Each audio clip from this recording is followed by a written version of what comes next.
So I want to start off with some good news, which is it was really good for Representative Jamal Bowman to take the lead on the effort to get at least 7 days off or sick leave for the rail workers. But you know what? Dream killers had to come in, and we're gonna get to that. Let's put up this headline: House passes paid sick leave for rail workers despite opposition of 207 Republicans. Now, since we started working on this story earlier today, things have changed, and Dan and I will get to that. But let me just go ahead and continue to build up this segment, shall we? In an article in Common Dreams, lawmakers in the US House voted Wednesday by a margin of 221 to 207 to pass a concurrent resolution adding 7 days of paid sick leave to a White House broker contract that was rejected by over half of the nation's unionized rail workforce, but that President Joe Biden urged Congress to force through to prevent a nationwide rail strike next month.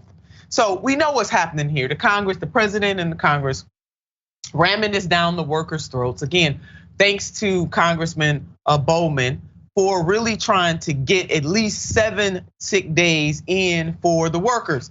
But as fate would have it, over in the Senate, something changed. They voted down the 7 days. Yeah, they did. I just had to jump right to that. I couldn't even hold that, Dan. But I'm gonna put up some of the voices of other folks, and then Dan and I are gonna have a little deeper conversation of this. We got Jonah Furman. After the House votes to include 7 paid days for rail workers, the White House comes out with a statement that doesn't even mention it.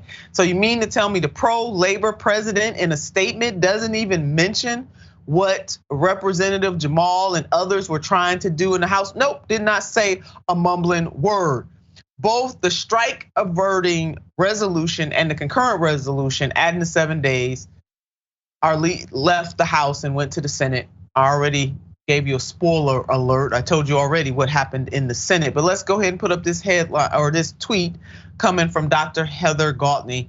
At Joe Biden blew it. Rail Workers United Treasurer Hugh Sawyer said in a statement he had the opportunity to prove his labor-friendly pedigree to millions of workers. Sadly, he could not bring himself to advocate for a lousy handful of sick days. You better go ahead and say that. You better just go ahead and say that. And you said just that. Whose side are you really on? When it counts, whose side are these elected officials on? These rail workers are putting their lives on the line every single day. They're exhausted every single day. And all they are asking for are sick days, paid sick days. And they can't even get that. Let's put up this next one again from Dr. Heather Galtney, putting it out there. Until Monday, administration officials remained engaged in resolving the dispute, but Biden and Transportation Secretary Buttigieg and Ag Secretary Vilsack advised him, meaning advised the president, there is no path to resolve this dispute at the bargaining table, and recommended imposing basically the September deal, leaving the rail workers again out there in the lurch. Why is it that the rail workers have to make the sacrifice and the owners of these companies don't have to make the sacrifice? I wonder why. Let's put up this from Mehdi Hassan. The rail industry estimates that 7 sick days a year would cost them $321 million. But last year, 4 of the largest rail companies brought in a combined $18 billion would it be? Let's underline it, let's underscore it, put an exclamation point, bold it, baby. Message in a bottle, sent on a train. The cost of 7 sick days is less than 2% of their profits. Do y'all hear what I'm saying today? These folks are greedy, and this is what happens when greed seeps in and it takes over. And the common decency and courtesy that workers deserve is put on the back burner for greed. Unfettered greed. And let's see what my stunt double had to say, because she had to weigh in on this. She's weighed in several times, but this is what my stunt double said. If rail workers are so essential that they can bring our entire economy to a halt, maybe, just maybe, oh maybe, let me just say it one more time, maybe They deserve some damn sick leave. Dan, your thoughts on this? So many thoughts here. I need to come back to Pete Buttigieg's angle and Secretary Vilsack's angle on this whole why the rail companies are doing this and how greedy they are thing. But let's just talk about the rail workers, because this is what it's all about. The workers make the company work. The executives, if the executives had to like all of a sudden one day because the rail workers struck, we're like, oh, now we have to go run the lines, like what, like make the trains run? Are you out of your effing mind? Like they would go nuts about that. They don't have no idea what to do. They brag to their shareholders, look what I've been able to do. Look what we've been able to do. No, it's what the workers have been able to do. What are those workers being treated to? How are the workers being treated? Their jobs are being cut. They're supposed to work more and handle more things with less hours. Like our rail industry is essential for moving goods and services and people across the country and throughout the entire world. So there's absolutely no reason why they can't. 7 sick days is the bare minimum. They should be given much more than that. But the political economy surrounding this entire thing, why these rail workers are so greedy.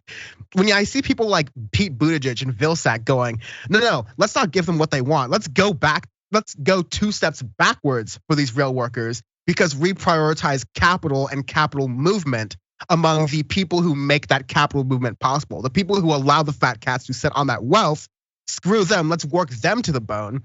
This has been happening all year. The thing I've been trying to say is that earlier in the year, these railways were complaining that, we're having these thugs steal things from our trains and we're running out of stuff because we can't handle this crime happening everywhere because these cities are out of control. Turns out these rail companies decide to downsize in years where they're making record profits by firing the people who guard the trains.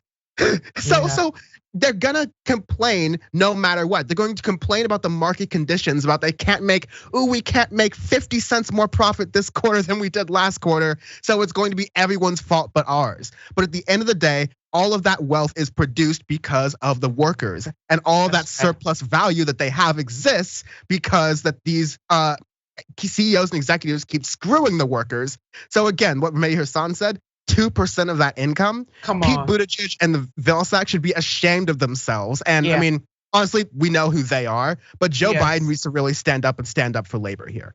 He should. He had the opportunity. He had one job, just one job in this particular moment, and it is an epic fail. Again, the breaking news: the Senate voted down a deal 52-43 that would have granted rail workers just 7 days, much less than what they were asking for, 7 paid sick days.